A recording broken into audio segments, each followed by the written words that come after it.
এখন আমি সহজ বা সংক্ষিপ্ত পদ্ধতিতে গড়, গাণিতিক গড় বা যোজিত গড় নির্ণয় করব। এর জন্য প্রথমেই একটি গণসংখ্যা নিবেশন সারণী তৈরি করতে হবে। গণসংখ্যা নিবেশন সারণী তৈরি করার সময় বেশিরভাগ শিক্ষার্থী প্রশ্ন করে যে কয়টি গড় বা ছক তৈরি করতে হবে। আসলে এই প্রশ্নের উত্তর আমরা যে প্রশ্নের সমাধান করব সেই প্রশ্নেই বলে দিবে। যেহেতু সহজ বা সংক্ষিপ্ত পদ্ধতিতে আমরা গড় বের করব, আমরা জানি সহজ বা সংক্ষিপ্ত পদ্ধতিতে গড় এক্স বার সমান A plus summation F I U I by N গুণন এইচ। এখানে এ হচ্ছে আনুমানিক গড় বা অনুমিত শ্রেণীর মধ্যমান। এই জন্য আমাদের শ্রেণী মধ্যমানের জন্য একটি ছক বের করতে হবে। এফ আই হচ্ছে গণসংখ্যা, গণসংখ্যার জন্য একটি ছক বের করতে হবে। ইউআই হচ্ছে দাববিচ্যুতি, দাববিচ্যুতির জন্য একটি ছকের প্রয়োজন। এফ আই ইউআই এদের গুণফলের জন্য একটি ছক বা গড়ের প্রয়োজন। প্রথমে আমি শ্রেণী মধ্যমান বের করব। শ্রেণী মধ্যমান বের করার একটি সূত্র হচ্ছে যে শ্রেণী মধ্যমান এক্স বা এক্স আই সমান শ্রেণী নিম্ন সীমা প্লাস শ্রেণী উচ্চ সীমা ভাগ 2। 35 থেকে 39 এর মধ্যে 35 হচ্ছে শ্রেণী নিম্ন সীমা, 39 হচ্ছে শ্রেণী উচ্চ সীমা। এই দুইটা যোগ করে 2 দ্বারা ভাগ করলেই শ্রেণী মধ্যমান পাবো। এখানে 35 প্লাস 39 ভাগ 2, 35 আর 39 যোগ করলে হয় 74, 74কে 2 দ্বারা ভাগ করলে হয় 37। তাহলে প্রথম শ্রেণী মধ্যমান হবে 37। তারপরে 40 প্লাস 44 ভাগ 2, 40 আর 44 যোগ হলে 84, 84 ভাগ 2 মানে 42। দ্বিতীয় শ্রেণী মধ্যমান হচ্ছে 42। দেখা যাচ্ছে যে 37 থেকে 42 5 ব্যবধান, অর্থাৎ 5 করে বৃদ্ধি পাবে। তাহলে 42-এর পরের সংখ্যাটি হবে 47, 47-এর পরের সংখ্যাটি হবে 52, 52-র পরের সংখ্যাটি হবে 57, 57-র পরের সংখ্যাটি হবে 62, 62-র পরের সংখ্যাটি হবে 67। এইভাবে 5 করে বৃদ্ধি করে আমরা শ্রেণী মধ্যমান বের করে নিতে পারি। তাপবিচ্যুতি বের করার একটা সহজ টেকনিক রয়েছে, যে এখানে শ্রেণী সংখ্যা হচ্ছে 1 2 3 4 5 6 7, 7টা যদি থাকে মাঝখানে যে সংখ্যা আছে এই মাঝখানের সংখ্যা বরাবর আমাদের শূন্য ধরতে হবে। এখন উপরের দিকে যদি যায় তাহলে -1, -2, -3 এবং জিরোর নিচেরগুলো হবে +1, +2, +3। এইভাবে আমরা তাপবিচ্যুতি বের করে নিতে পারি। আবার তাপবিচ্যুতি বের করার সূত্র হচ্ছে ইউআই সমান x i minus a by h. এখানে এ হচ্ছে আনুমানিক গড় বা অনুমিত শ্রেণী মধ্যমান, অর্থাৎ তাপবিচ্যুতি বরাবর যেখানে শূন্য ধরেছি এই শূন্য বরাবর শ্রেণী মধ্যমানকে বলা হয় আনুমানিক গড় বা অনুমিত শ্রেণী মধ্যমান, একে এ দ্বারা প্রকাশ করা হয়। তাহলে এর মান পাইলাম আমরা কত, 52। এখন আমি এফ আই ইউআই এর মান বের করব, অর্থাৎ ঘনসংখ্যা এবং তাপবিচ্যুতির এই দুইটা গুণ করে আমরা এফ আই ইউআই পাবো। যেহেতু প্রথমটি যদি আমরা এফ আই ইউআই বের করি, অর্থাৎ 2 এবং -3 যদি গুণ করি তাহলে উত্তর আসবে -6, 2 এবং -2 গুণ করলে হবে -4, 5 -1 গুণ করলে -5, 3 এবং 0 গুণ করলে হবে 0, 5 আর 1 গুণ করলে হবে 5, 7 আর 2 গুণ করলে হবে 14, 6 আর 3 গুণ করলে হবে 18।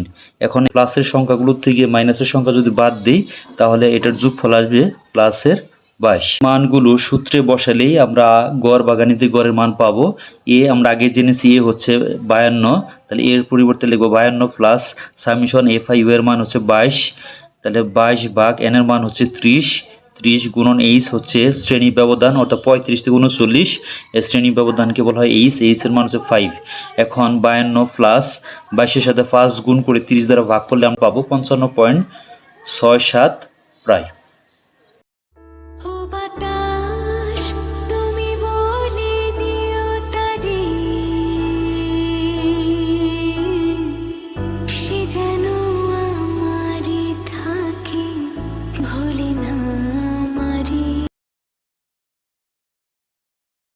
এখন আমি মধ্যক বা মধ্যমান নির্ণয় করব। এই জন্য প্রথমে একটি গণসংখ্যা নিবেশন সারণী তৈরি করতে হবে। আর গণসংখ্যা নিবেশন সারণীতে কয়টি ঘর বা ছক তৈরি করতে হবে তা মধ্যক নির্ণয়ের সূত্রে বলে দিবে। আমরা জানি মধ্যক বা মধ্যমা এম ই সমান L plus n/2 minus F C গুণন h/fm। এখানে এল হচ্ছে মধ্যক শ্রেণীর, অর্থাৎ এল এর জন্য প্রাপ্ত নম্বর বা শ্রেণীর ছক তৈরি করতে হবে, এবং n/2 হচ্ছে গণসংখ্যার সমষ্টির অর্ধেক, অর্থাৎ গণসংখ্যার জন্য একটি ছক তৈরি করতে হবে, এবং এফসি হচ্ছে কমোডিটি ফ্রিকোয়েন্সি নাম্বার, অর্থাৎ ক্রমযুক্ত গণসংখ্যার জন্য একটি ছক তৈরি করতে হবে। এইচ হচ্ছে শ্রেণী ব্যবধান এবং এফএম হচ্ছে মধ্যক শ্রেণীর গণসংখ্যা। দেখা যাচ্ছে যে আমাদের শ্রেণী বা প্রাপ্ত নম্বর এবং গণসংখ্যা এবং ক্রমযুক্ত গণসংখ্যার এই তিনটি ছক তৈরি করতে হবে, যেখানে বা প্রশ্নে প্রাপ্ত নম্বর এবং গণসংখ্যা এই দুইটি দেওয়াই থাকে। অতিরিক্ত হিসাবে আমাদের ক্রমযুক্ত গণসংখ্যার ছক তৈরি করতে হবে। এখন আমি দেখাবো কিভাবে ক্রমযুক্ত গণসংখ্যা নির্ণয় করতে হয়। ক্রমযুক্ত গণসংখ্যা হচ্ছে গণসংখ্যার পর্যায়ক্রমিক যোগফল। ক্রমযুক্ত গণসংখ্যা নির্ণয় করার একটি বিশেষ পদ্ধতি রয়েছে। ক্রমযুক্ত গণসংখ্যা হচ্ছে গণসংখ্যার ক্রমান্বয়ে বা পর্যায়ক্রমে যোগফল হচ্ছে ক্রমযুক্ত গণসংখ্যা, অর্থাৎ গণসংখ্যা 2 হলে ক্রমযুক্ত গণসংখ্যা হবে 2 এবং প্রথম দুই ঘর অর্থাৎ 2 আর 2 যোগ করলে হবে ক্রমযুক্ত গণসংখ্যা 4 এবং 2, 2, 5 সবগুলো যোগ করলে হবে ক্রমযুক্ত গণসংখ্যা 9 এবং 2, 2, 5, 3 সবগুলো যোগ করলে ক্রমযুক্ত গণসংখ্যা হবে 12, 2, 2, 5, 3, 5 সবগুলো যোগ করলে হবে ক্রমযুক্ত গণসংখ্যা 17, 2, 2, 5, 3, 5, 7 সবগুলো যোগ করলে হবে 24, 2, 2, 5, 3, 5, 7, 6 এই সবগুলো যোগ করলে ক্রমযুক্ত গণসংখ্যা হবে 30। তো ক্রমযুক্ত গণসংখ্যা বের করার একটা সহজ টেকনিক রয়েছে, অর্থাৎ গণসংখ্যা 2 হলে ক্রমযুক্ত গণসংখ্যা হবে 2, এই 2 এর সাথে এই গণসংখ্যার দ্বিতীয় 2 যোগ করলে হবে 4 এবং 4 এর সাথে 5 যোগ করলে হবে 9, 9 এর সাথে 3 যোগ করলে হবে 12, 12 এর সাথে 5 যোগ করলে হবে 17, 17 এর সাথে 7 যোগ করলে হবে 24, 24 এর সাথে 6 যোগ করলে হবে 30। এইভাবে আমরা ক্রমযুক্ত গণসংখ্যা সহজে বের করতে পারি। প্রথমে আমাদের মধ্যক শ্রেণী বের করে নিতে হবে। এর জন্য এখানে n এর মান 30, তাহলে n/2 মানে 30/2 মানে 15। দেখতে হবে 15তম পদটি ক্রমযুক্ত গণসংখ্যার কোথায় আছে। তাহলে 15তম পদটি 2, 4, 9, 12 অবশ্যই 17। এর শ্রেণী হচ্ছে 55 থেকে 59, তাহলে 55 থেকে 59 এর মধ্যেই 15তম পদটি বিদ্যমান। এই জন্য আমরা লিখেছি 15তম পদটি 55 থেকে 59 শ্রেণীতে বিদ্যমান। আর এই 55 থেকে 59 একেই বলা হয় মধ্যক শ্রেণী।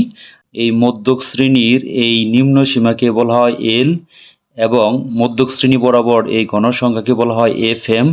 মধ্যক শ্রেণীর গণসংখ্যা বরাবর ক্রমযুক্ত গণসংখ্যার পূর্বের ক্রমযুক্ত গণসংখ্যাকে বলা হয় এফসি। সুতরাং এখানে এল এর মান হচ্ছে 55, এফএম হচ্ছে 5, এফসি হচ্ছে 12 এবং এইচ হচ্ছে শ্রেণী ব্যবধান 35 থেকে 39, এখানে ব্যবধান 5, তাহলে এইচ এর মান হচ্ছে 5। এই মানগুলো আমরা সূত্রে বসে ক্যালকুলেশন করলেই মধ্যক বা মধ্যমা পেয়ে যাব। এখন আমি মানগুলো সূত্রে বসাবো। আমরা জানি মধ্যক এমই সমান L plus n/2 minus F C গুণন h/fm। আমরা এল এর মান পেয়েছি 55 প্লাস n/2 মানে 15 মাইনাস এফসির মান 12 গুণন এইচ এর মান 5 শ্রেণী ব্যবধান, এফএম হচ্ছে 5। এখানে 55 প্লাস 15 থেকে 12 বাদ দিলে 3 হবে, 5 কে 5 রাখলে 1, তাহলে আমরা পেলাম 58। এখন আমি প্রচুরক বা মোড নির্ণয় করব। তবে প্রচুরক বা মোড নির্ণয় করার জন্য বিশেষ কোনো সারণী তৈরি করার প্রয়োজন নেই। প্রশ্নের যে সারণী দেওয়া থাকে ওই সারণী থেকে প্রচুরক নির্ণয় করতে পারি। প্রচুরক বের করার সূত্রটি হচ্ছে প্রচুরক এম ও সমান L plus f1 H divided by f1 plus f2। প্রচুরক নির্ণয় করার পূর্বেই আমাদের জেনে রাখা ভালো যে প্রচুরক কাকে বলে। আমরা জানি উপাত্তে যে সংখ্যা সর্বাধিক বার থাকে তাকে বলা হয় প্রচুরক। আর এই উপাত্তে সর্বাধিক গণসংখ্যা হচ্ছে 7, যা 60 থেকে 64 শ্রেণীতে বিদ্যমান।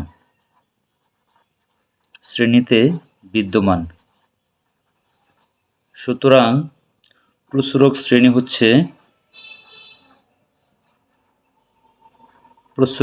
হচ্ছে 60 থেকে 64।